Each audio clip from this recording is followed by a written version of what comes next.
Well, good evening to everyone out there at SPTV, the Scientology Money Project on YouTube, part of the extended SPTV network.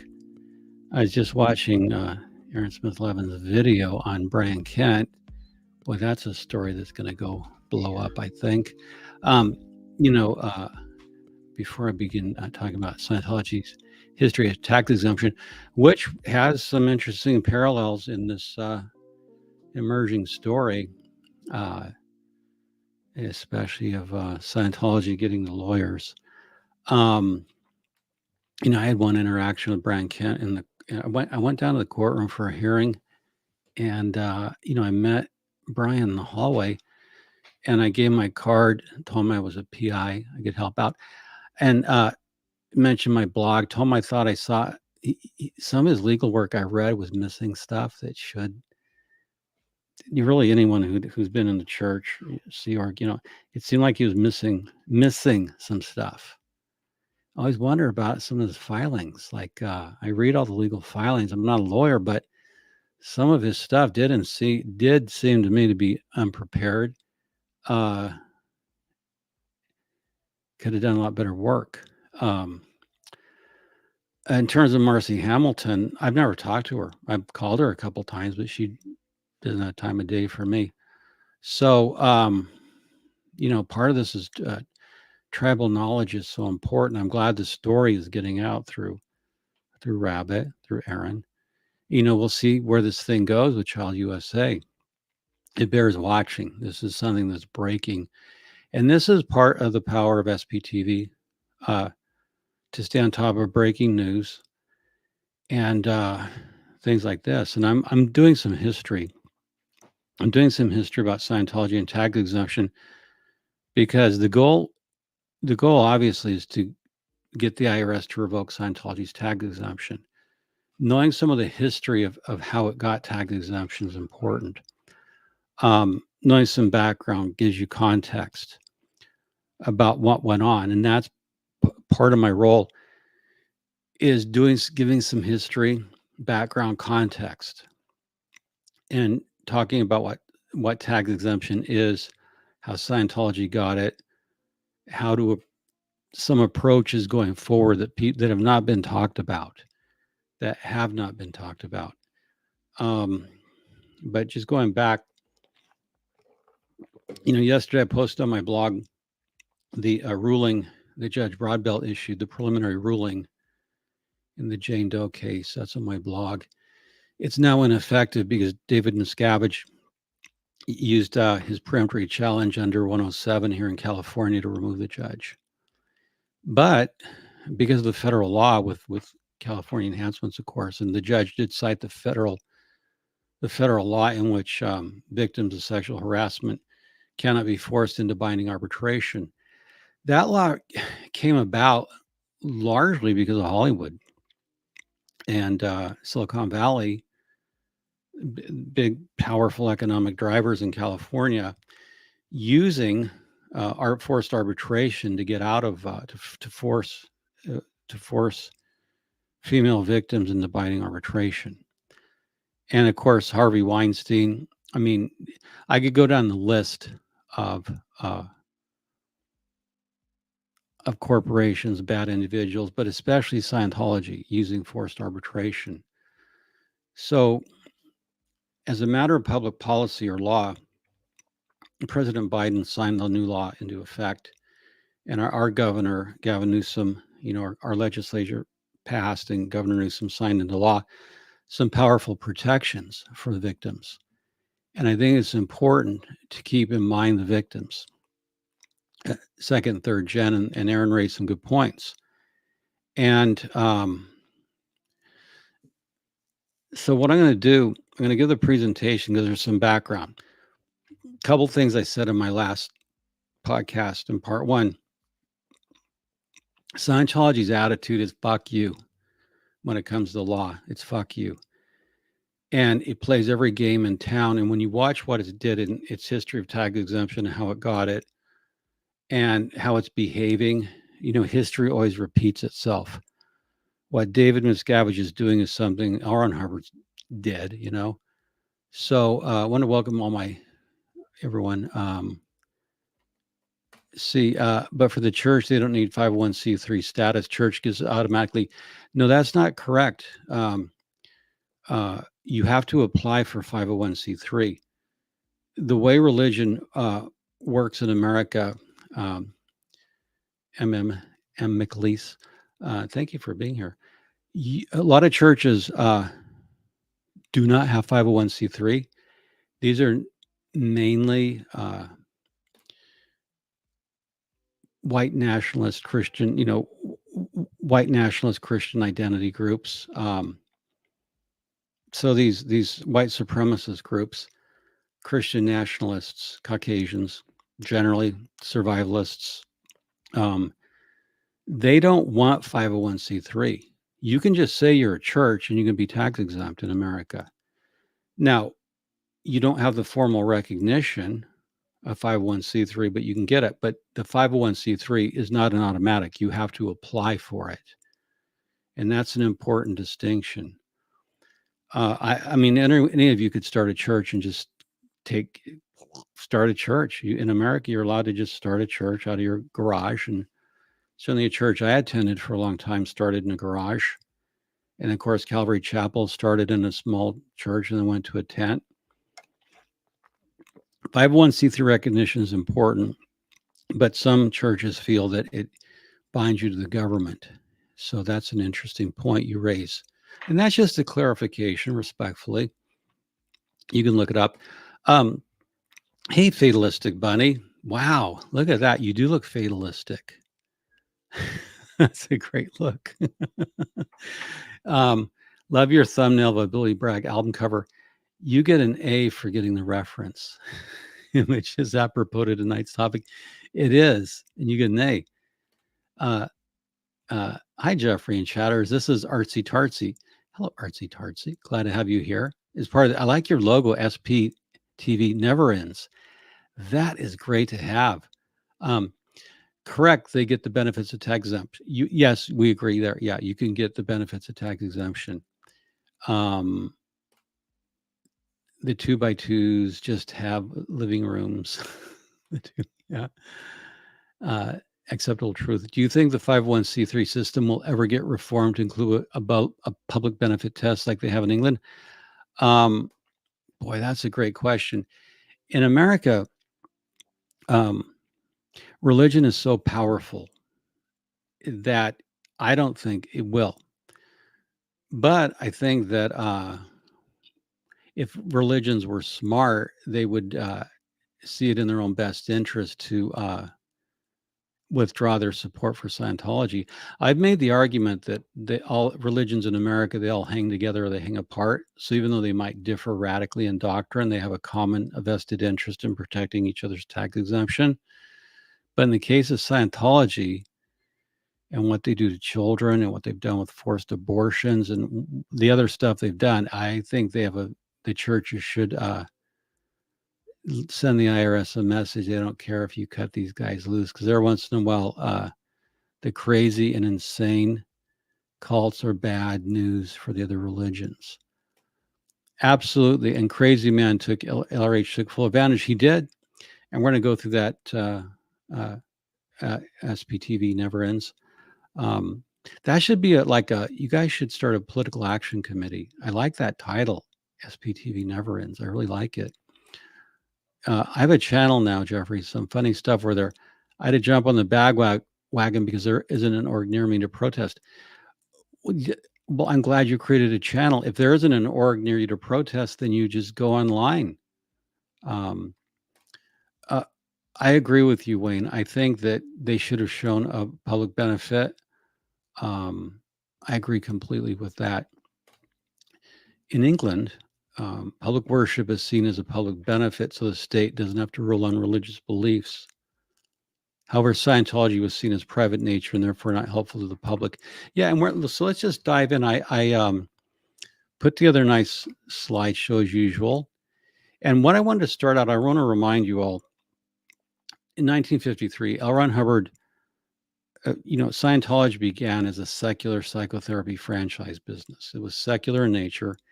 he repositioned, he pivoted it after his letter to Helen O'Brien, his secretary, saying we need to try the religion angle.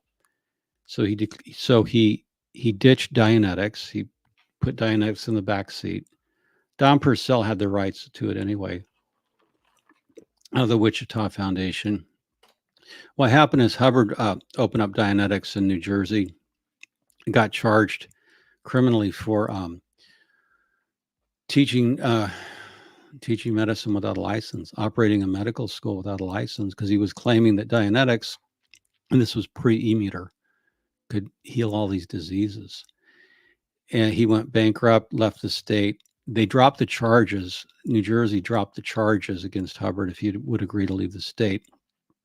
And in the old days, in the old days of America, 19th century, they had what was called leg bail, and that meant if you got on your fat little legs and got out of the county, that was leg bail, and they wouldn't charge you. Condition was you couldn't come back for 6 months, or they would, And so what leg bail did, by telling you to get the fuck out of the county or the state, they didn't have the cost of holding a public trial and all that. So L. Ron Hubbard got leg bail out of New Jersey, and he went over to Wichita, Kansas, and opened the Dianetics Center of Wichita. And then he went bankrupt again because he pocketed all the money. He looted Dianetics, and then he found Volney's meter, and then he got religion because it conferred a lot of advantages on him. So that's the thing you're going to remember. So where it begins in 1956, the founding Church of Scientology is granted tax exemption. A point I want to make is that Hubbard always believed in having a lot of different corporations. Some people like to collect all kinds of things. Like I have this nice piece of Native American jewelry. It was made by a famous Native American artist. I really treasure this piece. So this is anyway, I collect some pieces like this. Isn't that gorgeous? Isn't that just beautiful? Look at that. So Hubbard liked to collect Rolex watches and corporations. But I think in order, it was corporations first. So you got to remember, we're going to start out, and this is what I want to tell you. When it comes to Scientology and tax exemption, it was not an all or nothing at all. Because Scientology had so many corporations, Hubbard spread his risk. There were workarounds. So I wanted to dispel the notion that Scientology had tax exemption in 57 and lost it in 67. That's correct, but not entirely correct. So I'm just going to put a sharper edge on it in terms of education. So Hubbard had a corporation called the Founding Church of Scientology in Washington, D.C. That church was granted tax exemption in 1956, and it lost it in 1958 because the IRS found that money went to L. Ron Hubbard. In fact, they documented L. Ron Hubbard taking about $108,000 out, which adjusted for inflation, I don't know, maybe $700,000-800,000 now. And plus Mary Sue Hubbard was being paid. Hubbard's daughter, which he didn't claim, Kay Hubbard, by his second wife, which he never had, she was getting paid, as was L. Ron Hubbard Jr. Mary Sue Hubbard was getting paid. They paid for Hubbard's house and his car. So that was inurement. And inurement is simply when you're tax exempt, and yet the money goes to enrich a private individual. So that's inurement. It's a word you should study, read up on. So when nonprofit money goes to the benefit of a private person, that's inurement, and it's against the law. That's why the church, the Founding Church of Washington, D.C. Yes, Nibs. L. Ron Hubbard Jr. was called Nibs. He was active in the church from about 51, 52 through 59. He left in 1959. He had a falling out with his father. He would later change his name to Ron DeWolf. He would work with Bent Cordon, a former mission holder, on, I believe, Mem or Messiah. So, so 56, it's not an all or nothing at all. The founding Church of Scientology is a different corporate organization than, and now, one thing I wanted to show you, you don't have to read all that. This is a busy slide. I just wanted to show you. Okay, the founding Church of DC was a big problem. That's why it lost its tax exemption. But you can freeze this. I'll put it on my blog, the PowerPoint on my blog. But basically, I have a picture. And what happened in 1958, the founding church in DC was selling a drug called dianazine for radiation sickness. I have that on the upper right-hand corner. And you can pause this if you're on the replay, but I'll put the PowerPoint on my blog. But they were selling a drug called dianazine, and Hubbard was promoting it for radiation sickness, so that if the commies, nuked your town, you could take dianazine to treat radiation sickness. So there was fallout from atomic weapons testing. Now, in this picture, this is a G-man. The G-man, that's a government man, FBI. They used to call them G-men for government men. You see a picture of him in 58. They're leaving the founding Church of DC. They seized the misbranded drug dianazine. They took e-meters in literature. And the reason the feds took the dianazine is it was bullshit. It's quack medicine. It was misbranded. And I told you, I keep telling you people that Farley Spink, L. Ron Hubbard, and Gene Denk had it right in All About Radiation. But in All About Radiation, Farley Spink, I guess he's a doctor. I need to research Farley Spink. He had, yes, Adam, you're correct. Permutations of Diana recur in the history of Scientology. I guess, that's his daughter, Diana Hubbard. So he never redid the label on the e-meter. No, he did. I'm gonna show you this. Okay, now this is kind of fun. So you can see this guy, this FBI, this G-man, the government man. I got a story to tell about G-man. My grandpa, Jim Mackin, the late Jim Mackin, he was born in 1918, and so Grandpa was born in Oklahoma. My grandma was born here in Linwood, California, where my mom was born, where I was born. It's a couple of generations. I was born in Linwood. And so my grandpa was in Oklahoma and born in 1982. So in Prohibition, he was doing some rum running as a youngster. And he used to refer to the FBI as the G-men. So when I was growing up, you'd talk about it is J. Edgar Hoover's G-men. And I shared he was a union. He was the shop steward at Firestone Tire and Rubber. He had a healthy disrespect for the G-men because he's in the union. And they got up to some stuff during strikes, during the labor unrest of the 60s. So that's kind of somewhat I grew up around, labor unrest of the 60s, the unions. So anyway, this guy's carrying out e-meters, and you might say, hey, wait, Agent Augustine, that doesn't look like any meter I've ever seen. It looks like a box, So what I want to show you is I have one of these e-meters. Ooh, look at this. This is the American Blue. It came in a case. This was the one that you'd used, Hubbard used soup cans for. So you plug in the soup cans here. Came out with a cord that split into two, and your power supplies over here. And so on the back of the meter, you can see, let me get it. It's the Publications Organization, Department of Hubbard Department of Hubbard Electrometer Manufacturing, e-meter to audit. So it's a wooden case, and I'm going to open it. This is what the G-men seized, the FBI seized. They seized not all the meters, but this is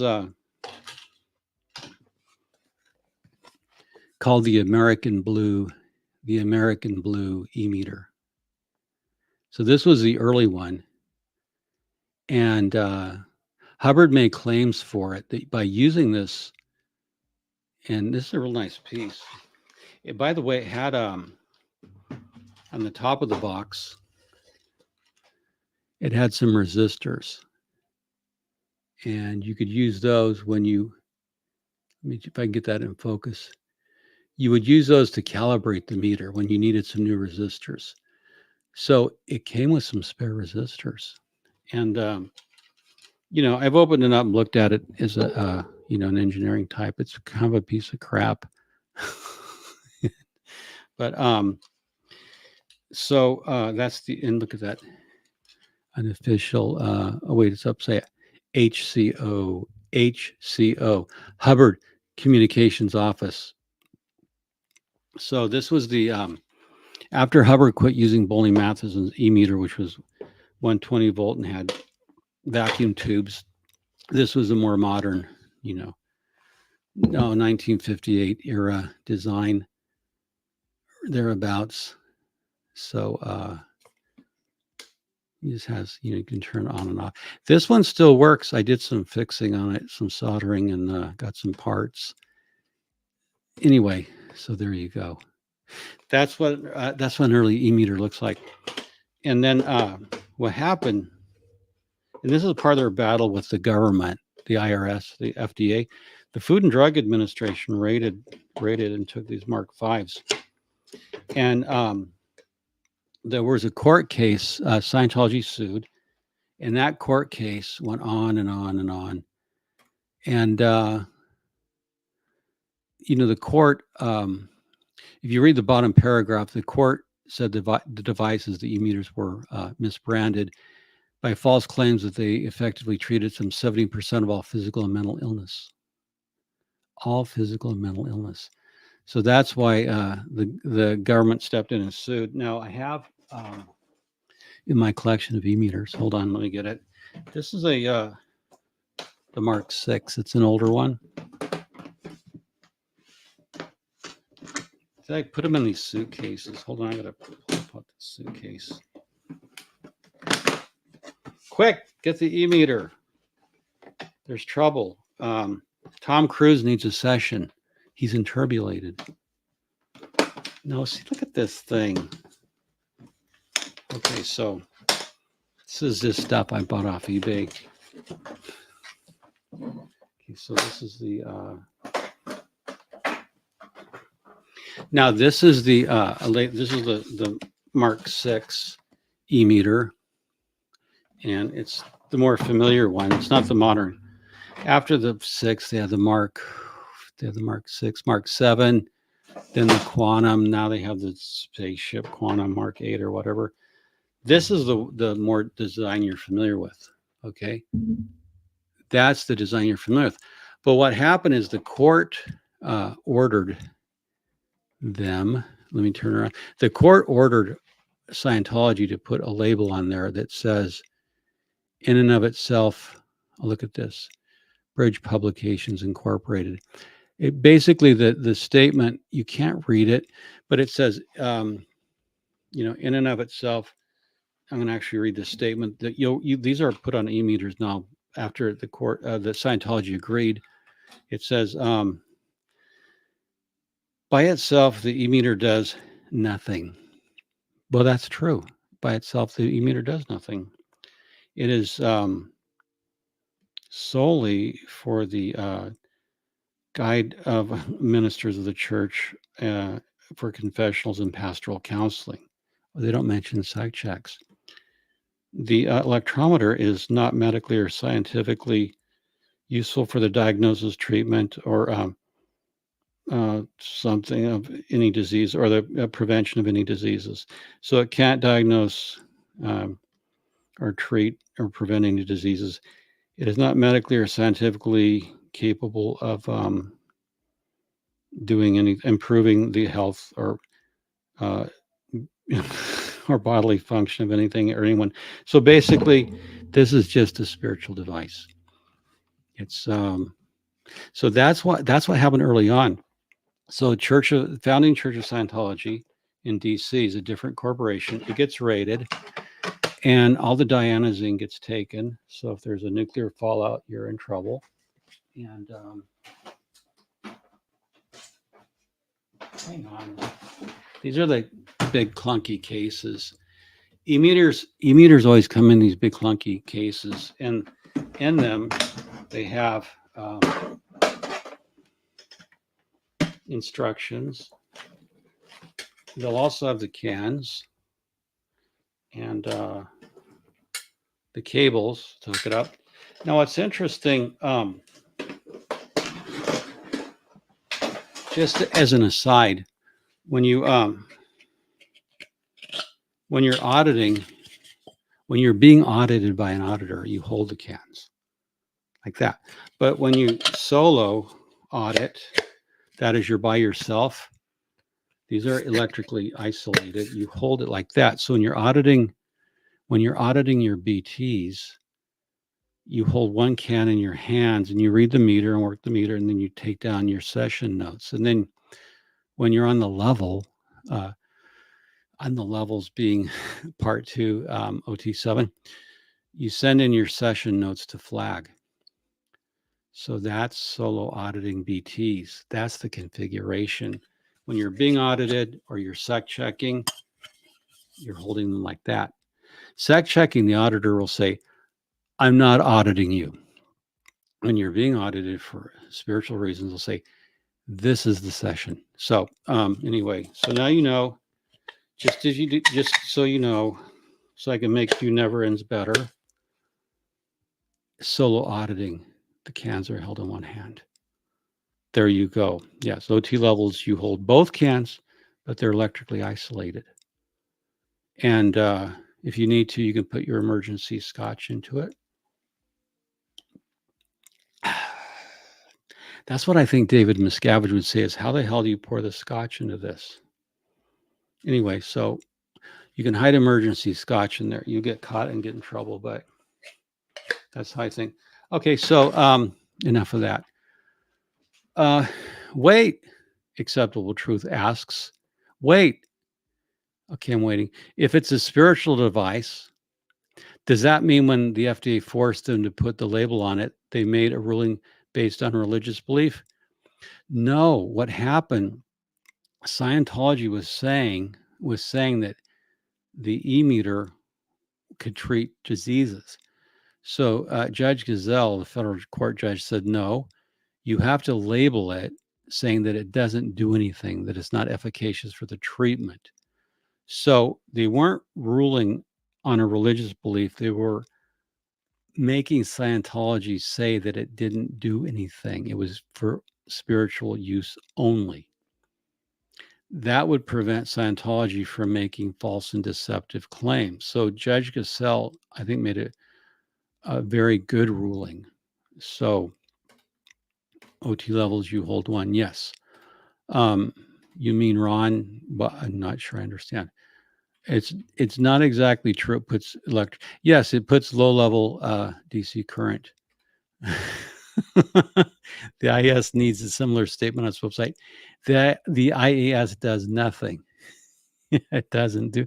It collects money. It's easier to just take money than deliver auditing. Hell, I would just rather take free money, because auditing takes a lot of work. You got to do session folders. So anyway, as part of so founding Church of DC loses tax exemption in 58. Now, I'm going to put the link to all this. So there was a court case. So Scientology sues, and this thing goes on through founding Church of Scientology versus United States. The church sued over this FDA raid and the loss of its tax exemption. And basically, the court upheld that there was inurement, and they dismissed it.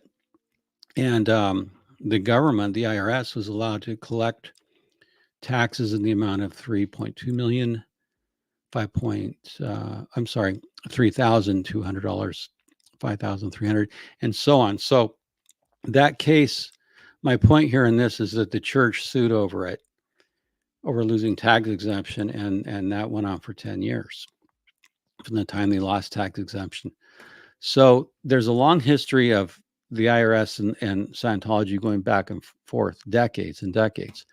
Now, 1957, the Church of Scientology, California, which was a different legal corporation than the founding Church of DC. That's important to note. Different corporation. It was granted tax exemption in 1957. That was the year yours truly was born at St. Francis Hospital in Linwood. And in 1967, IRS revoked tax exemption because of inurement. L. Ron Hubbard, same reason he had been inured. So what Hubbard had done, and this is why he liked to collect corporations. Why he liked to collect corporations. When the founding church lost its tax exemption, Hubbard said, I'll just shift everything over to the Church of Scientology of California. So if you collect enough corporations with enough tax exemptions, and we're going to see this happen later, if you have, like, it's better to have 5 separate Scientology corporations, each with their own tax exemption, than one.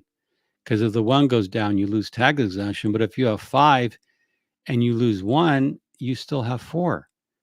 So this is what Scientology's strategy was. So it's not monolithic, as I said. Scientology, to some extent, always has had tax exemption within one or another corporation. And that's a general statement, but I'm going to show you how they did it.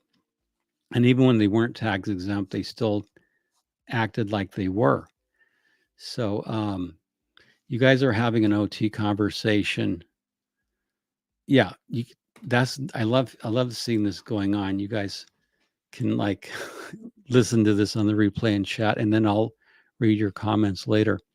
Okay, so 67, they lose tax exemption, but that's just one corporation. So what happens, Hubbard gets pissed. Now, my argument is that Operation Snow White was designed to destroy the IRS to the greatest extent possible.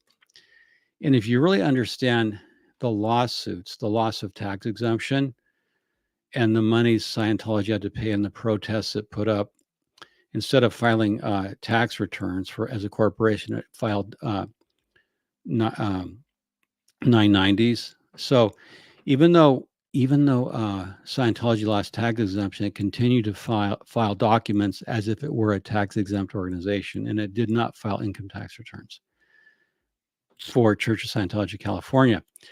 So this is why you have to realize there's an ongoing battle. Scientology continues to behave as if, and then the government sues it. And this goes on for decades. L. Ron Hubbard gets pissed. He's on the Apollo, and he keeps getting chased out of ports, and more ports are telling the Apollo, you can't go in. The Apollo is being viewed as a CIA spy ship, and it gets pretty nasty. So here's the things, and this is the context of tax exemption and Snow White. I'm going to share a screen here.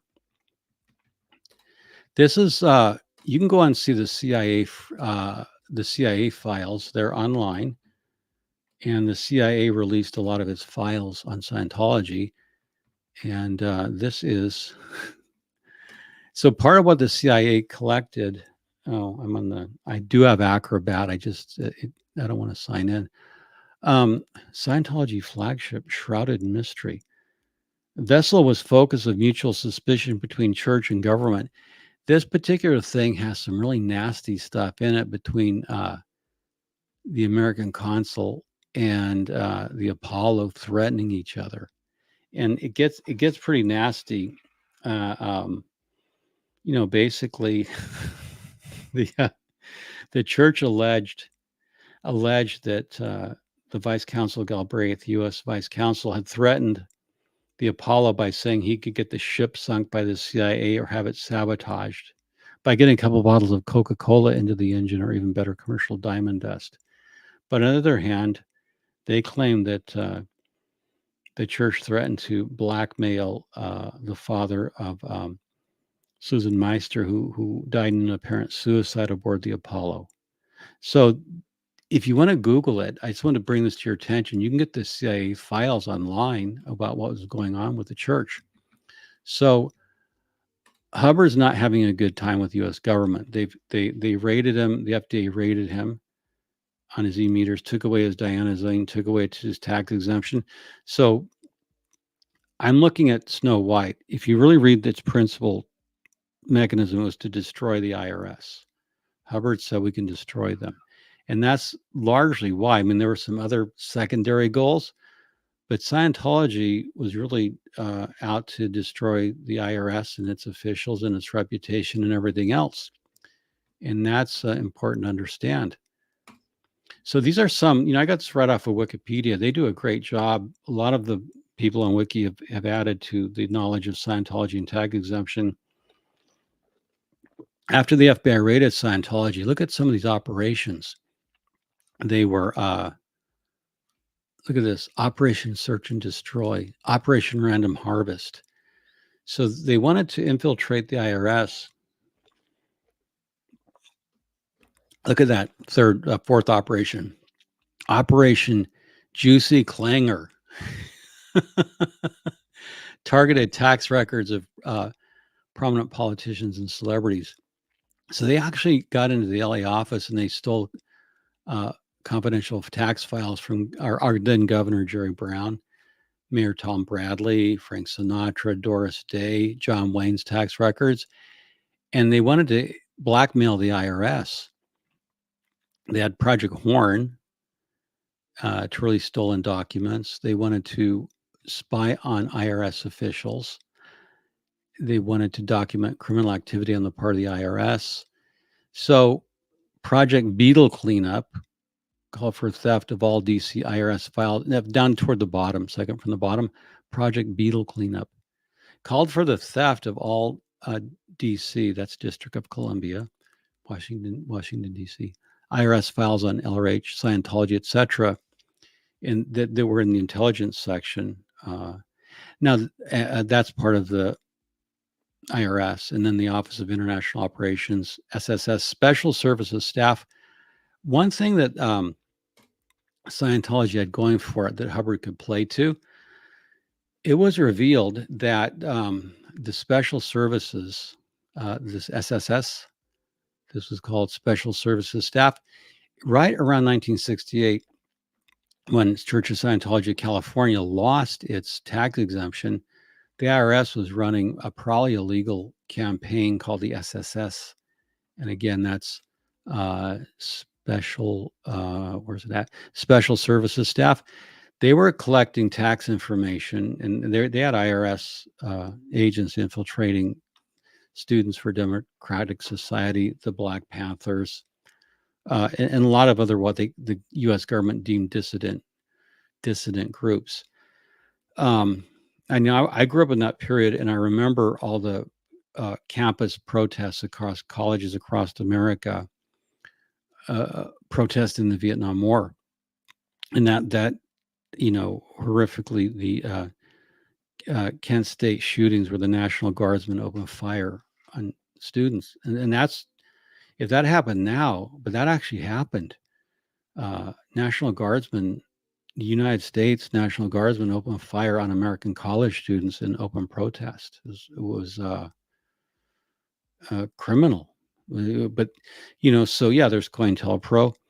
So the IRS was being used to deny, they were being used by intelligence, by FBI, to not approve tax exemption for dissident groups or to slow it down. We saw that in the Tea Party during the Obama administration. So there can always be a weaponization and a politicization of the IRS by the government, by the White House. I'm not taking political sides here. I'm actually just reciting history. So Hubbard would later position And every American citizen resented the fact that they could be targeted if they belonged to the wrong church, the John Birch Society. If they belonged to the wrong group or held the wrong beliefs, they could be targeted by the SRS, by the IRS for an audit. So yeah, Tin Soldiers and Nixon Coming. That's a song from Crosby, Stills, Nash. And post the name of the song if you could. Suppress the scroll. I just don't recall it. So in this revelation later of MK Ultra, CIA's intelligence activities, COINTELPRO. So all these U.S. programs, when it was learned, like for example, that they had the Tuskegee syphilis experiment, where the government gave black men syphilis and tested them. Just the horrific stuff was coming out. Hubbard was playing into this. And Scientology was trying to position itself as the answer to fight oppressive government. So contextually, one of the advantages of having older people like myself to talk about history is to just give you the context. It helps answer why at that time, Scientology had more appeal than it does now, because Hubbard was more politically astute, more opportunistic, more of an operator than David Miscavige could dream of being. One thing, L. Ron Hubbard actually had led a real life. He'd been in the Navy. He'd been kicked in the teeth. He'd fought. David Miscavige has dropped out of high school at 16, never served in the military like Hubbard did, didn't get his teeth kicked in, didn't have to launch Dianetics, So one thing that's interesting is this particular meter, the American Blue, which is different than the British one. There's a picture of William Burroughs that was in wide circulation on the American Blue auditing it. So to a certain extent, Scientology in some circles was viewed as avant-garde. And Hubbard liked that. Hubbard liked that view of himself as avant-garde or cutting edge, when he's actually quite a psychoterrorist masquerading as this avant-garde thing. But that was part of the positioning and marketing that Hubbard was so good at. But he could also play to the fears of nuclear war, and that's his book all about radiation. But he'd also use later Freedom Magazine to criticize the government, and particularly the IRS and the CIA and the FBI. And this will come into play later in the history of tax exemption. There's a lot of threads that have to be woven together. It wasn't as easy to say that the IRS took tax exemption, Scientology fair game the IRS, and the IRS caved in. That's not even remotely close. That's a very simplistic narrative. And it's a stupid narrative. It's not correct. It's not historically correct. It shows a lack of research on the part of those who put forward that simplistic narrative, because I assure you it is far more complex. There's far more litigation and far more moving parts. So I'm trying to make a historically accurate statement that gives some context. Tina in the last 20. The last 20 what? Tina, what are the last 20? The last 20 cigarettes? Do you have one pack of cigarettes left? Or the last 20 Spartans? Will Athens fall? So, your comment. There was a medical study done in New York on a now abandoned island, possibly condemned. Know anything about that event? I do not. I know there was like some interesting things that happened on Manitok. Oh, Peter's books. I'll have to have him on sometime. So anyway, these are things that L. Ron Hubbard designed. And what's interesting, if you go 3 from the bottom, Project Horn, Scientology operatives stole records of Bob Jones University and the Unification Church. And I don't know if they were sharing them. Bob Jones University would later lose its tax exemption due to its ban on interracial dating. And of course, Unification Church, the leader Sun Young Moon, would later go to prison for income tax evasion. And so it shows that Hubbard was in the Guardian's office, because this was all Guardian's office, which was the precursor of Office of Special Affairs. So these are all the programs. And wait, there's more. There's Project Troy. So there was a lot going on. Now, this is what people, when people see Scientology's plans, and again, I'll put out the plan. When people see what Scientology was planning, they say, "Oh, Scientology's Guardian's office and Hubbard and OSA are so sinister and nefarious, and there was blackmail." But wait, there's a difference between nefarious planning and execution. I'll say that again. There is a difference between nefarious planning and actually being able to do it. You can do all the nefarious planning you want, but if you fuck it up, it's not going to work. So you can cackle and plot to take over the world, but if all you got's the Guardian's office, it'll turn into a shit show. And that's what Operation Snow White was, a real shit show. Because you got to be able to pull off an operation just because you think you got some. And this is like, I met some old Guardian's office people over the years, and they thought they were like highly trained pro, CIA level operatives. They're not. They're fucking, they couldn't. There's a conceit the old Guardian's office have, and even OSA, that they're very sophisticated operatives. They're not. Some of these people are complete frigging morons who could, and then that's proven by history. So even though there were diabolical plotting, what happened, of course, was these guys, if you read the history of Snow White, two of the guys trying to get into the law library in DC, so that they could go into the law library. They copied a shitload of docs. Yeah, but when the FBI raided, they got all the docs back. And that's one thing why Paulette Cooper got free. So that's my point. Yeah, they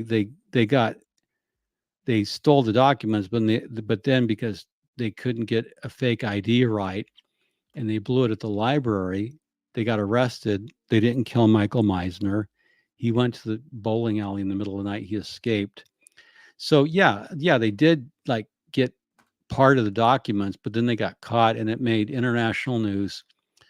And so 112 FBI agents raid Scientology in DC, Florida, and here in LA, big time. They raid it, and they get back those hundreds of thousands of documents. So I wanted to show you this thing that's hysterical. So Scientology, in their fight against the IRS and the government, they steal all the documents, but then they get caught because of complete incompetence, just on the part of Mary Sue Hubbard, L. Ron Hubbard, in the Guardian's office. And this is really fun. This is okay. So I know a lot of people who were actually, in the church when Operation Snow White, when the raids happened, I know people who were, showed up at church, and the church breathlessly issued a press release, and the day of the raid, because the news just blew up. Press release. It says, okay, so they issued this from Coral Gables, Florida, and it says, for immediate release, official. Okay, I'm going to read this. Official statement from the Church of Scientology. In the early morning hours today, our churches in Los Angeles and Washington, D.C. were the target of a Gestapo police state raid as retaliation for recent attempts at government reform and an attempt to cover up massive international narcotics operation known to officials of the U.S. and some foreign governments. So it goes on to say, for the past 3 years, the Church of Scientology has sponsored the National Commission on Law Enforcement and Social Justice's investigation of Interpol, the French-based police association, and the French Connection that involved both Interpol and government officials. That was, that was Scientology. This was Scientology's attempt at damage control. They're saying that Scientology was saying in its press release that we exposed the U.S. government's involvement in drugs, and we exposed the French Connection, where there was, the French government, Interpol, were bringing heroin into the U.S. And there were movies about it. So that was their attempt at damage control, to say that it's not that we broke in and burglarized government offices and we're trying to engage in blackmail and on a grand scale and destroy the IRS. Now, this is something they still do. At every step, the government has responded with Nazi mentality, and this latest tactic proves to us beyond a reasonable doubt that the government is terrified and is resorting to the final frantic attempts to prevent the ultimate disclosures both we and they know lie behind their brutalities today. So what's funny is the Pentagon Papers, there was Daniel Ellsberg. He was involved in the Pentagon Papers. You can Google that if you're young. Even their allegations, the government, of stolen government records is not new either with us or others. Daniel Ellsberg's psychiatrist's office was broken into when he obtained the Pentagon Papers. The FBI has executed black job bags around the country. But now that tactic is more brutal, and sledgehammers have replaced the quiet and covert entry. So basically, Scientology is saying is we got raided not because we broke into the FBI or the IRS offices in LA and Washington, D.C., and we stole hundreds of thousands of documents. No, it's we were about to expose the government being involved in drugs. Now, of course, that would come later with Air America and the Iran-Contra scandal, guns and drugs. That was a movie Tom Cruise made that I think was a good movie, I like Air America. That was a good Tom Cruise movie. I don't like Tom Cruise, but he's a good actor. I like his, some of his movies. But he's still a cultist, or kind of he's kind of a stupid guy outside of his brilliance in acting. He's kind of stupid because you can be really talented in some ways and stupid in others. So that's how I look at Tom Cruise. He's really a brilliant actor, but he's just stupid in real life, kind of stupid, like not the smartest guy. Lisa Love Agassi, they met with the SEC today, and I'm hoping that their plan was transparent fraud and shit show as you described like this. Well, I'm not up to date on who won. Lisa, who met with the SEC today? And okay, no, let me go back up. There's a serious scandal happening now in Chicago. Yes, Cult wants to open a front company stock exchange called Dream Exchange. I'm aware of Dream Exchange. I'm looking into it. People have sent me notes, keep sending me emails, and I'm investigating. I'm not ready to go yet with Dream Exchange. Okay. So I'm not going to make a comment other than I'm aware of it. And I'm really good at SEC investigation. Because David Gentili, Scientologist, GBP Capital, they're getting ready for their criminal trial in June. And I'm keeping up on that. Wow. So, hi, Rich's girl. Say hi to Rich. Wowie, catching another live with you, still in Hawaii. That's good. And sadly, flying back home to Maryland. Oh, yeah. So I'll be behind you 3 hours instead of ahead 3. I appreciate all your hard work and researching. Well, thank you, Rich's girl. I appreciate you being here. But yeah, Dream Exchange, where there's some shit kicking loose that I'm going to get on. So Hubbard gets caught, and Scientology gets caught, and Let me add to stage. So Scientology offices raided, and this is so typically Scientology. Like they turn it around to where we're the victims here. We're the victims. We were about to expose government involvement in drugs, and then they raided us. And now the public will never know the truth. What bullshit. Scientology is so full of shit. They really are. And Watergate and Deep Throat. Ah, the good old days, indeed.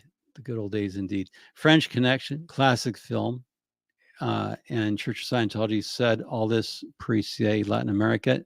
Well, no, what they did, there were things going on that were available to the public. And when, especially Senator Frank Church and the Church Committee talked about MK Ultra in the early 70s, I watched that. I was riveted. I couldn't believe this was happening.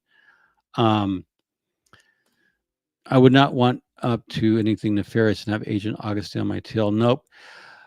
I'm pretty good at what I do. I'm a sleuth.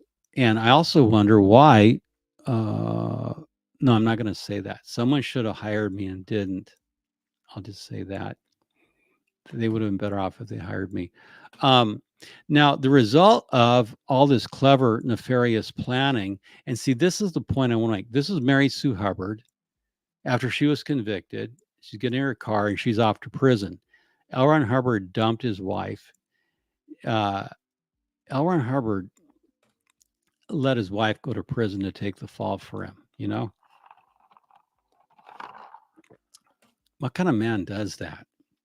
What kind of man does that? He lets his wife go to prison. In fact, and I've related this story before, but it bears repeating. When Bill Franks, the late Bill Franks, God bless him, really good friend of Karen and I, he was executive director, International Church of Scientology. And I did a podcast with Bill. I did several before he passed a few years ago. And I really miss him. He was a really good friend. Mary Sue Hubbard wanted to fight in court. She thought she could fight in court. And L. Ron Hubbard told Bill Franks, cut off all funding for her. She's not getting the money. She's not going to go to court. So what happened is the 11 top people in Operation Snow White signed a stipulation of evidence admitting to everything, and that Mary Sue was sentenced to prison along with several others. So you can do all the nefarious planning you want, but execution, so it's, A for planning, F for execution.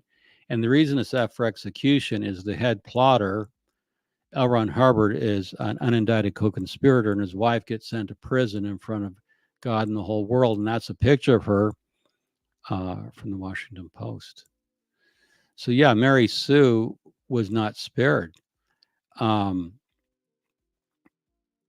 so that's why when people want to say that the church intimidated and fair gamed the IRS into submitting, no, that's not what happened. That's my opinion, okay? That's my opinion. Because the FBI brought down Mary Sue Hubbard. I think if they'd pressed harder, they could have charged L. Ron Hubbard, but he had Mary Sue sign everything. He had her be the guardian, along with Kember and Jane Kember. So Hubbard was smart enough to have other people take the fall for him. But he did disappear after Snow White. In fact, there's a story that they had this souped up car. That's the old term from the 70s. This car that was high performance at the wherever Hubbard was out in La Quina doing those crappy training films where he was the auteur filming stuff, and David Miscavige was the camera boy sitting on top of the Apple box filming for Ron. And Ron had this hot rodded car, and he jumped in the back of it, and he took off with his aides immediately when words of the raid got to him. He got the fuck out of town. He did more than leg bail. He just got out, and then I think he went and hid out in Sparks, Nevada. I think that's where he went.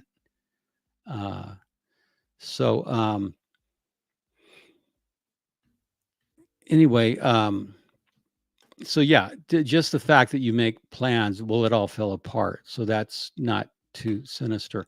Now, Hubbard, this is Y for the Guardian's office. And let me decode this for you. Y for the GO means Y for the Guardian's office. In Scientology, why you're finding the why, the reason why the Guardian's office failed. And this is Hubbard writing in 1979. You can see it's dated 22 August 79. Hubbard's talking about how badly the Guardian's office screwed up. He says, Hubbard always did that before he started. He'd go, my why for the Guardian's office is that they believe in the. Okay, now I'm going to go back to my regular voice. Hubbard says, my why for the Guardian's office is that they believe in the professional competence of various parts of society and use them and pattern themselves after them. And that goes back for about 15 years. They don't believe in green on white. So what Hubbard's saying is that the Guardian's office believed in, using lawyers, CPAs, accountants, and other professionals, and they pattern themselves after these, private investigators, lawyers. And Hubbard's saying they don't believe in green on white. Green on white, of course, refers to the administrative encyclopedias Hubbard wrote, the compilation of policies that are published on green ink on white paper. And I'll show you an example of that. And then Hubbard complains in the second paragraph, some crooked, stinking attorney has been at the bottom of each of their losses. This is true of their IRS troubles, their trouble with the FDA. Even a suit they had filed against a member of parliament in the United Kingdom had a crooked lawyer that embezzled the funds, lost the case, and took off to Brazil. They believe in them. That means the Guardian's office. That's the common denominator of their troubles. They believe that hiring WOG professionals will make it all come out right, and it doesn't. God damn. So Hubbard, now you got to get this. Hubbard's saying that the Guardian's office believed that hiring WOG professionals will make it go all right, and it doesn't. Well, guess who hires WOG professionals? David Miscavige. David Miscavige. Hubbard said, that last sentence, they believe that hiring WOG professionals will make it come out right, and it doesn't. Okay, David Miscavige hires Gensler to do his architectural stuff because he can't do it in-house. He hires every WOG lawyer in town. In fact, Scientology, in every town of any size, will hire WOG attorneys and give them some kind of work, whether it's Tempe, Arizona, Phoenix, LA, San Francisco, Philadelphia, Fort Myers. I mean, Scientology's Office of Special Affairs will literally hire every law firm it can and give them some kind of piddly work, or, a decent case, something to work on, so that if they have troubles in that town and you go to hire the best law firm, Scientology will say, conflict of interest, we hired them. They do that in all the major cities. So Hubbard was saying that the Guardian's office fucked up because they didn't believe in green on white. And that means they didn't believe in L. Ron Hubbard's policies. This is, this thing weighs a ton. As I showed you, this is a green book. Now this is green on white. So Hubbard wrote and compiled all his policies, and it's, this is heavier than a Bible. So that's green on white. And he's saying that you have to follow what I say because I'm source. If you hire WOG professionals, and so this is called, let's do some Hubbardomancy, where we just like to open at random. The crash program. Hubbard starts in caps. I want this done. Now that orgs are failing, not that orgs are failing, they are not, but on the contrary, are advancing. Not that you don't have a lot to do routinely, you do, but our forward advance is stirring up certain exact problems common to every office. So then he bitches about HCO needs work, director of processing needs work, HCO social staff needs work. So he's basically saying none of this shit's working, and but he blamed the Guardian's office trouble with the IRS and the FDA for not following green on white. But the problem with that is Hubbard wrote Operation Snow White, the Guardian's office followed it, and it resulted in the largest ever FBI raid in American history for domestic espionage, 112 FBI agents. Volume 1 covers Hubbard Org Board Division 1. Yes, it does. There's a stack like this. Karen and I have a set of red on white. That's the technical books. It's technical and for auditing. And then pub quiz. What does it mean when we hold the cans in one hand?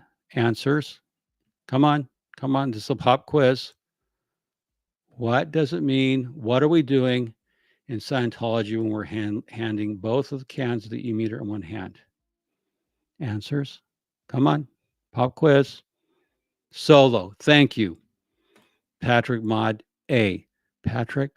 Oh, I like that cat. Wow. That's a Xenu-like space cat. I like that cat. Correct, Joe. Auditing yourself, Joe. A little bit too much. Auditing your BTs. Self-auditing. Correct, early riser. So this pop quiz, I'm glad to keep you on your toes. Yes, solo auditing. Thank you. That's what we're doing. So grab your cans. Anyway, I had to throw that in. So Hubbard wrote Program Snow White. Then he complains that the Guardian's office are a bunch of fuck-ups because they're not following green on white, or meaning the stuff he wrote. And they followed the stuff he wrote, and then they got themselves arrested. And then the church had to say, no, it wasn't our criminal activities. We were gonna bust the U.S. government. All of which goes to my point that this is the context of tax exemption. It wasn't that they lost tax exemption in 1967 and then they blackmail and cause all this trouble, and then the IRS capitulates. No, this is an ongoing war. So there's just so much going on. Now, these lawsuits, I'm going to go down a quick bunch of them because Church of Scientology sued between 1967, when Church of Scientology of California lost its tax exemption, in 1993 when it regained it. There were a series of lawsuits. There was Snow White. There were all kinds of stuff. So, and you can Google these. I'll put the links up. Church of Scientology of California versus Commissioner of Internal Revenue. And basically, the court ruled that the petitioner, you can see here, on July 18, 1967, the IRS basically told the IRS told Scientology, you have to file federal income taxes, Form 1120, which is corporate form. And anyone who owns a corporation, Karen and I file a Form 1120. It's a corporate tax return. So when Scientology lost tax exemption, IRS said, file Form 1120. The petitioner, which is Church of Scientology California, said no. It continued to file its Form 990, which is for 501c3 tax-exempt organizations. So that became a lawsuit. The court upheld and said, nope, the IRS is right, and you've got to file your returns, your 1120s. But so this is part of what Scientology did. It continued to disobey the law. And as we just, it's continued to engage in financial fuckery, as Miscavige just did when he waited almost 2 years to be declared served, and then he changed the judge. So this is, again, they were, they're lawless, they're scofflaws. They had to be ordered. So this is another case, Church of Scientology California versus Commissioner of Internal Revenue. Now, what's interesting, here's something that's very important in this case. The ruling was handed down in September 9, 1984. The parties have stipulated the petitioner was organized exclusively for religious purposes. So what's important about this, in this Church of Scientology versus Commissioner of Internal Revenue, both parties, the government, the government and the church agreed that Scientology was organized for religious purposes. So what's important in the history of this tax exemption, there was never any disagreement between the IRS and Scientology about Scientology Church of being organized for religious purposes. There was never any disagreement. The disagreement was that monies inured to the benefit of L. Ron Hubbard, and therefore the Church of Scientology could not have tax exemption. But the government never, they stipulated in that case that the church was organized for religious purposes.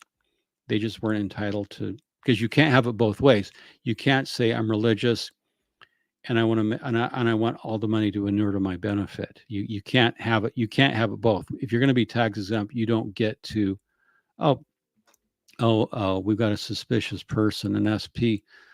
Poe on the go. Howdy, howdy, howdy. Howdy, Chief. Glad to see you here. And we're just discussing these scofflaws called the Church of Scientology.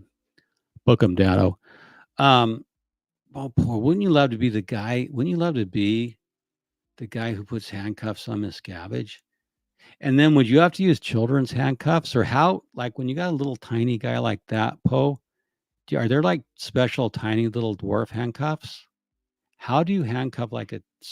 I'm not. I mean, when you got a tiny guy, could he slip out of the cuffs, Poe?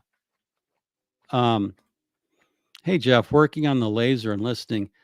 Oh, what kind of laser? Is it an ND YAG? Is it an LED laser, a gas laser? I worked in lasers for a long time professionally. No, Poe, what do you do when you handcuff Miscavige? Okay, I would use the ties off and loaves of bread. Okay, so you could use the plastic cuffs on him. Yeah, I worked on lasers a long time.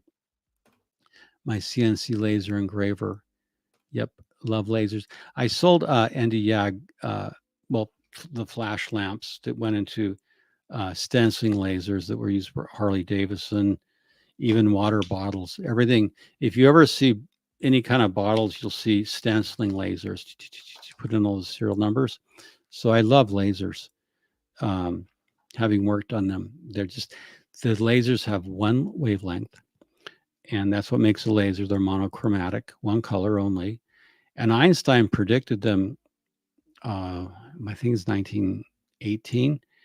And it was theoretical until we had the technology. He was so ahead of his time. So don't get me going on lasers. Okay. Now, so this will come as a surprise to people. But in this case, it was a big case. The court adopted the stipulation and found that Scientology was organized to propagate the faith of Scientology. So if we're going to have a factual discussion of Scientology, its religious characteristics have never been in dispute. However, inurement was, and I say moving forward, we have to focus on its violations of public policy, because under the doctrine of illegality and public policy, a group that violates public policy as a matter of course is not entitled to tax exemption. And in my next episode, I'm going to go there. 40 by 24 platform, 130 watt CO2 laser, and backed up with orders. Wow. Is that 130 watt? Watts? So lasers, is that's 130 watts, you should only have 1.3 optical watts. Because lasers, when you specify laser wattage, they're only 1% efficient. So if you put 100 watts into a laser, you're only going to get 1 optical watt. So I suspect you only have 1.3 optical watt CO2 laser, gas laser, sexy. I like gas lasers. I knew the guy who built the gimbal. There was a 747 that it was a giant gas laser, and it had a gimbal on front with a laser. And the idea of the 747 was to point the laser up and shoot down satellites. That was a 747. I knew the guy who built the gimbal and the optical system for the giant gas laser on a 747. it was really quite a piece of hardware. I got to see it. So 1.3 optical watts. That's shop talk between two propeller heads. And don't pull me off course. We're talking tax exemption, Poe. So keep stenciling away. And so this is an important thing to realize in the debate. Okay, so that is something to keep in mind for the people who say that Scientology blackmailed or intimidated IRS. No, there was already, the IRS already accepted that Scientology was organized for religious purposes, but there was inurement. And this is why one important precondition of them gaining tax exemption, that L. Ron Hubbard had to die. L. Ron Hubbard absolutely had to die for Scientology to gain tax exemption. It has been said that David Miscavige said the best thing that could happen is if the old man died. And as I've argued before, and this was from Robert Von Young, not original to me. Robert Von Young said it in a video. It's on my blog, an evergreen post called The Death of L. Ron Hubbard. You're the SPTV rock star. You talk about interesting shit. Thank you, Alex. But I defer to Aaron. He's the rock star. I'll be a lesser luminary or something. I don't know. But thank you. I appreciate that. I like the stuff I talk about. But anyway. So okay, so where was I? Okay, so there was an agreement before the 1993 tax exemption. There was precedent leading up to it. I'm going to show you more. I'm going to position it so that the government doesn't rule on what's a religion or what's not a religion. They can't be. But in this lawsuit, they stipulated that Scientology was organized for tax exempt purposes. And therefore, David Miscavige and others realized that L. Ron Hubbard had to die.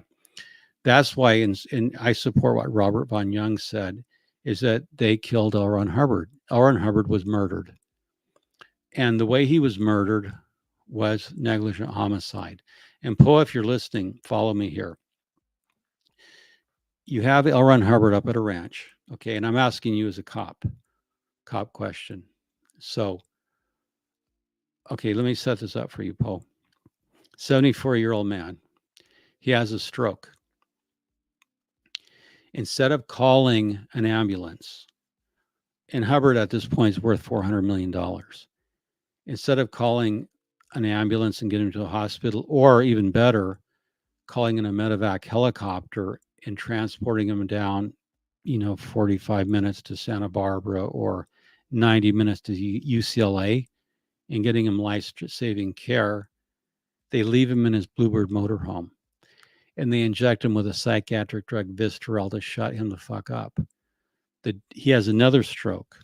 He's having pancreatitis.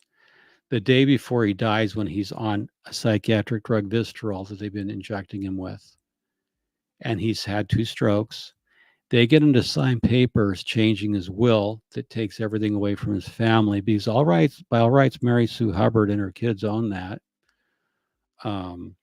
Owned Hubbard's estate, and L. Ron Hubbard Jr. to a lesser extent. So instead of calling an ambulance, they let him have 2 strokes. The day before he dies, when he's post-stroke medicated, he's had dysphasia. That is, he can't read, he can't understand. Sarge Stephen Falf testifies that, he and Annie went into the Bluebird and said, Ron, you got to sign these. And Hubbard gets up and says, let's just get this over. He doesn't know what he's signing. And then that night he has a fatal stroke. They find him dead. They spend 12 hours before they call the sheriff coroner. They clean up the place. They sanitize the motorhome because the police report notes that the motorhome's spotless. You just got this dead guy in there. It's in January. I've been told that when Hubbard died, they cranked up the air conditioning on the Bluebird motorhome to keep the body cold. They got rid of all the cash, anything incriminating, the Rolex, they took everything. So I believe they killed L. Ron Hubbard because the whole focus of the IRS was that Scientology was designed to inure to the financial benefit of L. Ron Hubbard. So if he were dead, the Church of Scientology could say, oh, Hubbard's dead, problem's gone, we'll comply with taxation if you give us another shot at reapplying. And I think that's really more what happened, is that because L. Ron Hubbard's greed, and the late Denise Brennan has an incredible book about how much Hubbard sucked in before he died. He wanted to be repaid for all his research, and it was like over $100 million, about $100 million he collected. And at the time, David Miscavige was being investigated along with L. Ron Hubbard by being investigated by the IRS Criminal Investigation Division. And they were actually talking about, Miscavige's lawyers were saying, well, maybe if you cooperate, we can get you sent to a prison camp. You know, this Club Fed, an easy prison camp. And Miscavige said, hell no. And that's when he hired Jerry Pfeffer of Williams and Connolly, the white shoe law firm in DC. And along with Jerry Pfeffer, the top white-collar criminal defense lawyer in America, he was married to Monique Yingling. That's where he met Monique. So Miscavige got a twofer. He got one of the best white-collar criminal defense lawyers in America, and he got Monique, who would become the dragon lady for all of Scientology. So this is an important slide, that there was an agreement in the government. So this doesn't show blackmail. This shows that there was a prior understanding that Hubbard was the problem with his inurement, his taking money out of the church. And there was another case, Church of Scientology versus Commissioner of Internal Revenue. And what happened in these cases, this is interesting. This I want you to pay attention to, please. Okay, now, in this case, Founding Church of Scientology versus Webster, basically what Circuit Judge Starr says, he says, quote, the appeal before us marks the end of 8 years of litigation in a case that has never passed beyond the stage of pretrial discovery. The district court dismissed the case as a sanction under Federal R Civil Penal Code 37 for failure to comply with a discovery order entered by the court.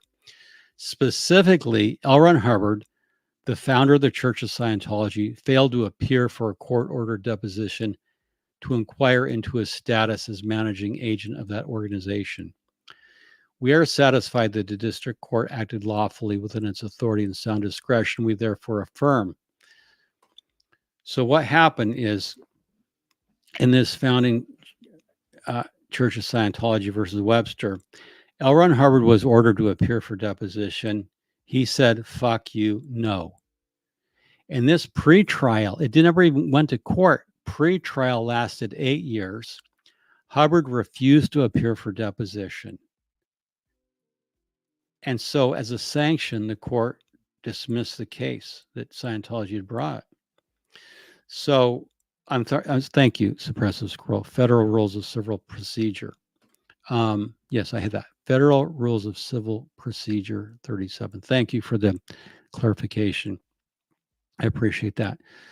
So what's interesting is that David Miscavige exercised his 170 right in California to dismiss the judge.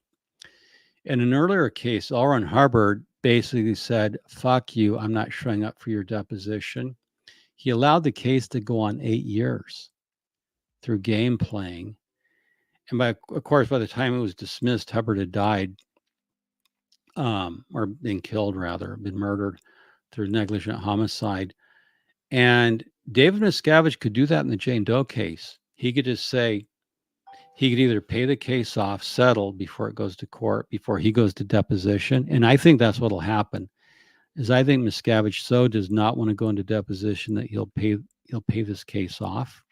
He'll drag it out as long as he can. And then, like the McPherson case, which literally settled on the courthouse steps before trial, I think that's what'll happen. Or Miscavige alternately could just not show up, and Jane Doe will get a default judgment. I don't think David Miscavige will show up for deposition in the Jane Doe case, in which the judge was just changed. I think the church either pays off or they let it go to default. But in either case, they're going to let it drag on to the last possible moment where there's a default or a settlement. Because we have a prior precedent here that L. Ron Hubbard told the court to F off and just didn't show up. He just didn't show up for a court order deposition. Why Hubbard was not held in contempt of court, I don't know, but the court dismissed the case as a sanction. So you can see how Scientology, there was fights, and some of it had to do with L. Ron Hubbard and inurement when they were inquiring into his status as the managing agent of a church, which would have pierced the corporate veils and could have caused the collapse of the church. This was why the church, did a corporate sort out to try to reorganize itself, and it came into the thing we know. Miscavige is using a peremptory challenge because he had never formally appeared on or filed an answer. Yeah, exactly. Yeah. Because that was his first appearance within the 20 days allowed by statute. He could do that. And I think the church lawyers, Miscavige's WOG lawyers, and Hubbard complained about hiring WOG professionals. I think that was their plan all along, is to drag it out, let the court serve him, and then within that 20 days, change the judge. So, but we did get a preliminary ruling. The church knows what to expect, and they're not going to get out of the law in California that you can't use an arbitration. You can't compel arbitration in case of sexual harassment or sex cases. So I think they know what's ahead of them, and they're just going to try to run out the clock and then pay when they have to. They're not going to get out of it. In this other case, this is really interesting, and this really this for me has some finality to it, and it proves that the IRS was not caved in by Scientology. And I think that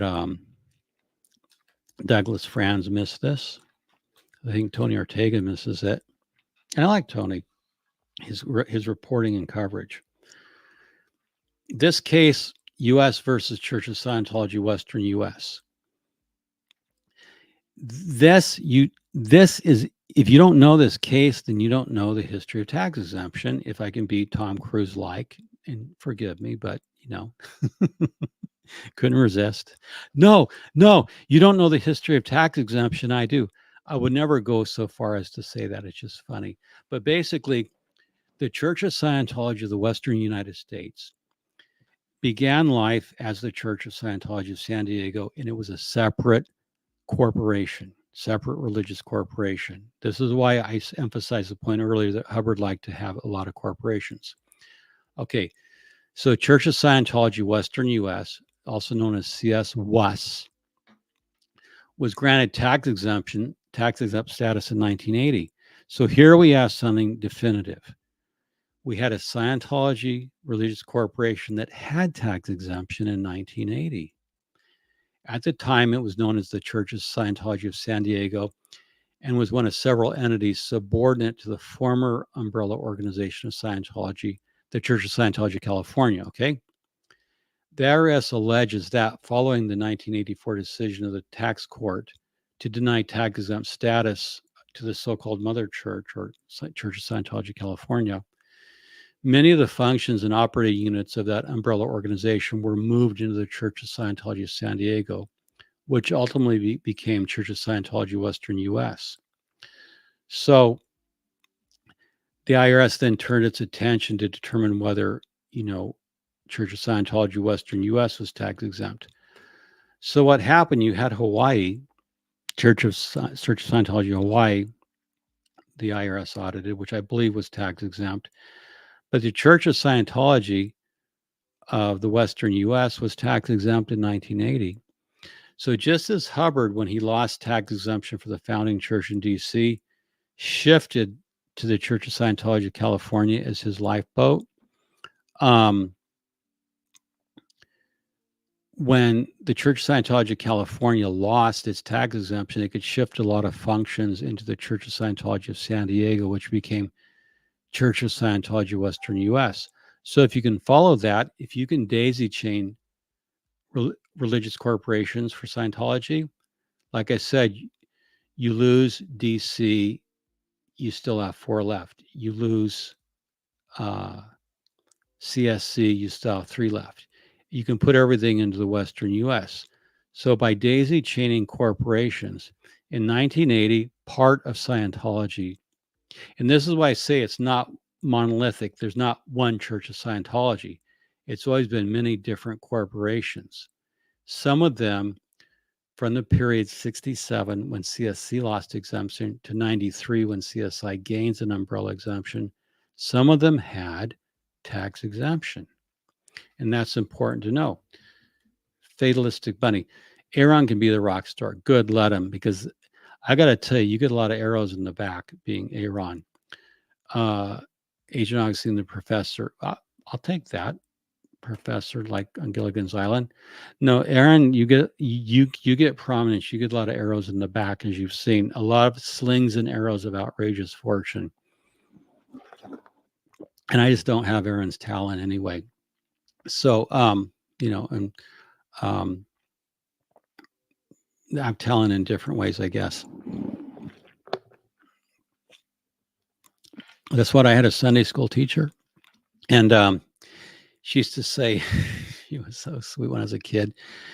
Well, all of us have different talents. So if you were kind of dumb, well, not all of us have a gift. So God gives us all different gifts. Your gift, Timmy, might not be know how to read books very good. Your gift might be knowing how to mow the yard. Bless her heart. Miss Penny. Well, not everyone has the same gifts. Not everyone can be Rock Hudson. She loved Rock Hudson, but she didn't know that he liked boys. Ooh, Miss Penny there at the Methodist Church in Norwalk. She liked Rock Hudson. She liked her some Rock Hudson. I think she lusted after him. I think she had the sin of lust.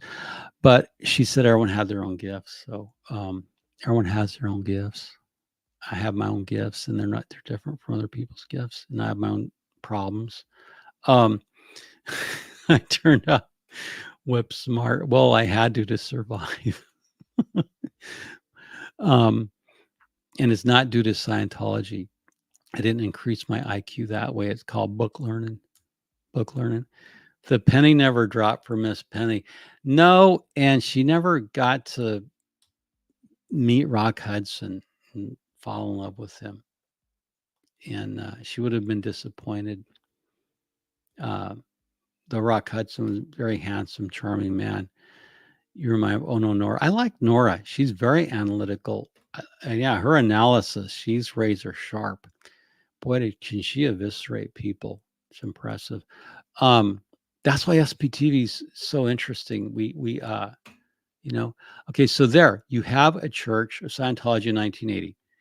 Okay, so there in 1980 we have a church that's let me use this hand.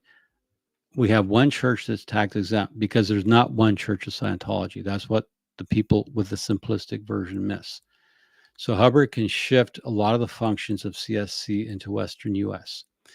We also have the government agreeing that Scientology is organized for tax exempt reasons. So there's a lot of moving parts here, and that's what I wanted to emphasize.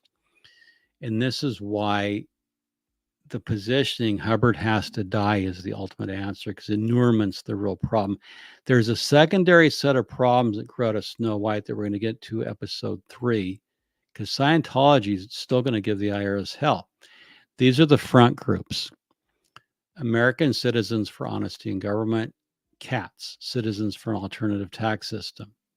So where we're going to leave it at is in the 1980s, Scientology is still in the main church Church of Scientology of California, which will be in corporate sort out. It'll become Church of Spiritual Technology, Religious Technology Center, Church of Scientology International. But in the meantime, the church and L. Ron Hubbard and David Miscavige are still at war with the IRS, and they're going to use some front groups, and they're going to exert a huge amount of pressure through front groups. Now, I made the point before to a certain somebody that black PR is not merely criticizing someone in an act of free speech. Okay. What black PR is propaganda from which you don't know the source of where it comes.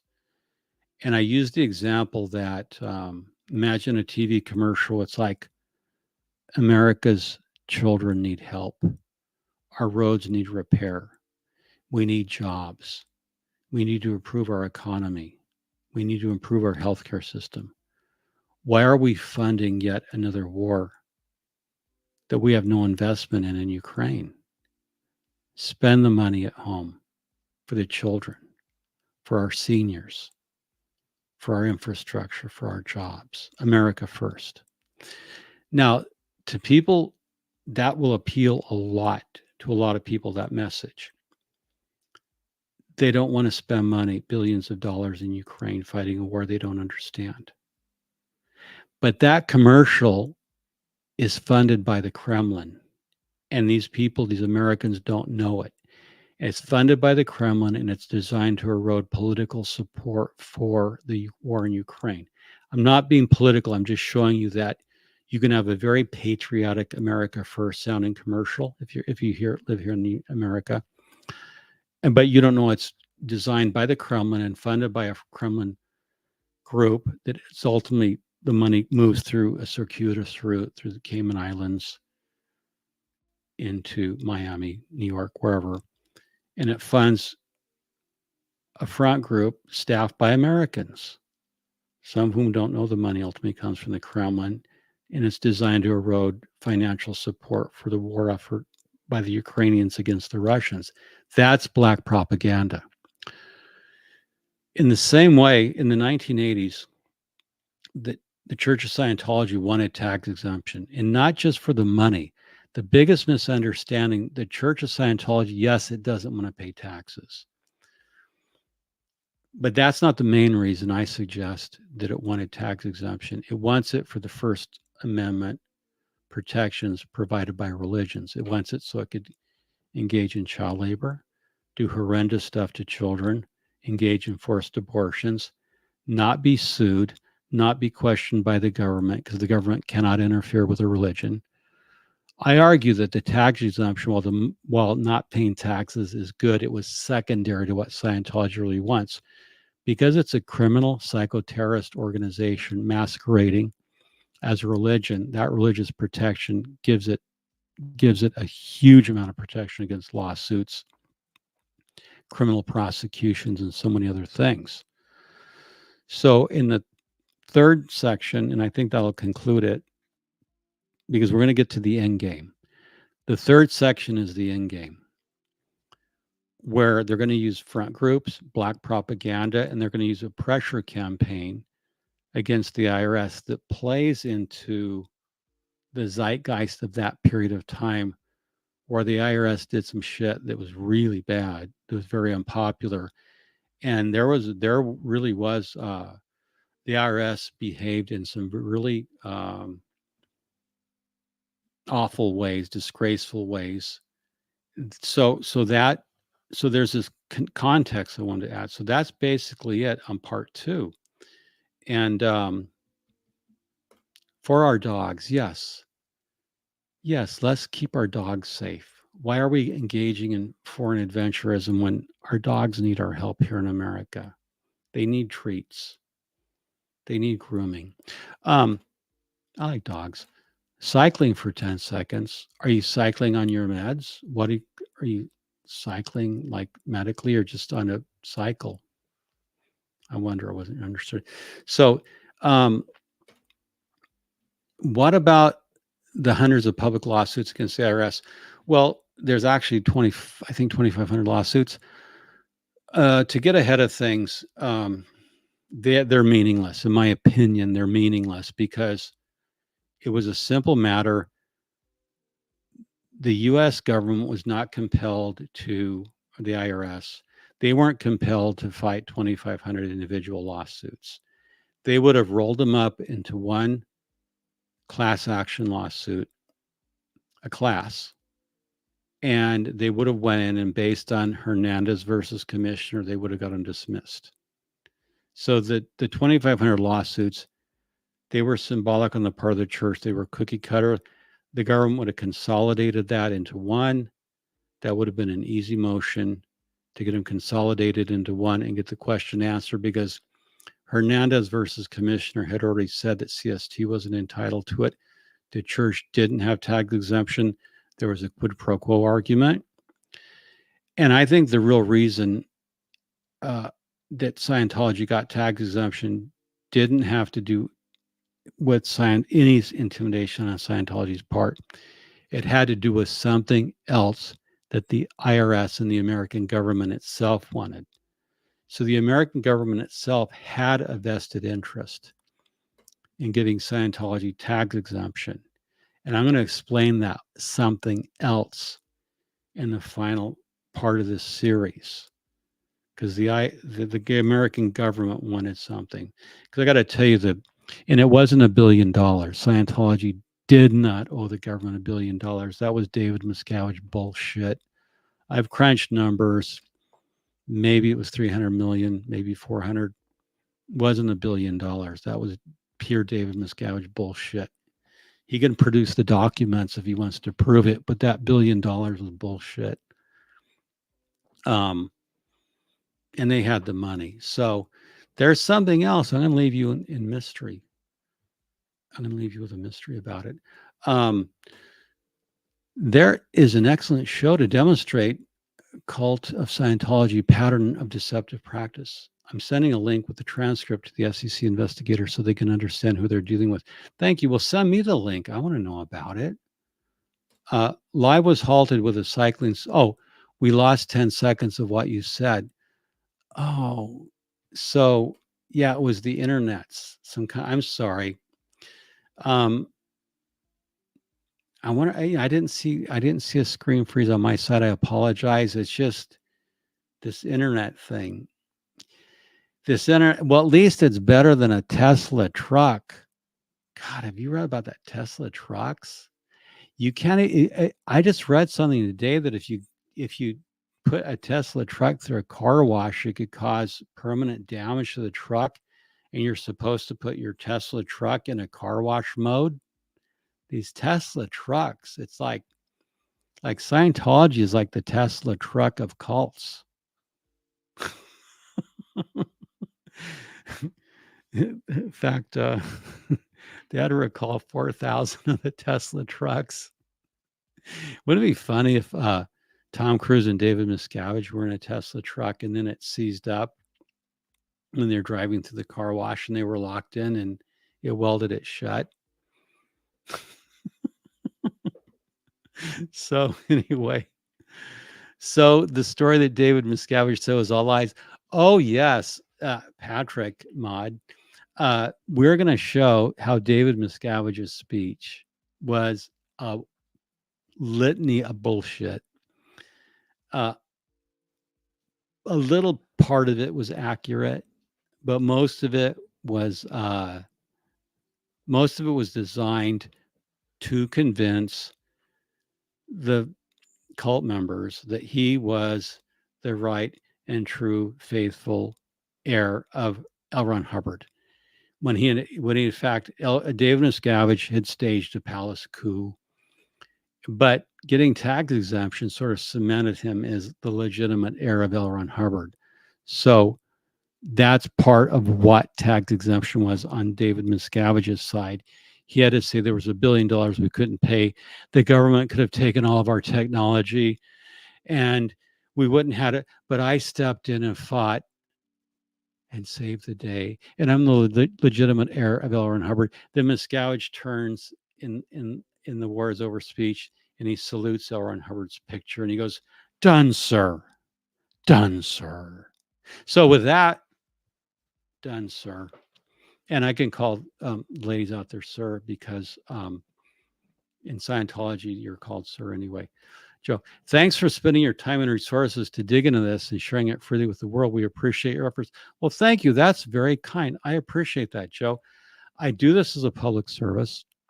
I mentioned my reasons before, and it's to take down this psycho-terrorist, murderous cult that does horrendous things. It needs to be put down like a cur dog. So I'll leave you with that, folks. And it's always good to spend time with you. And I appreciate you showing up and being here. Please like and subscribe as it helps me. And we're going to go out on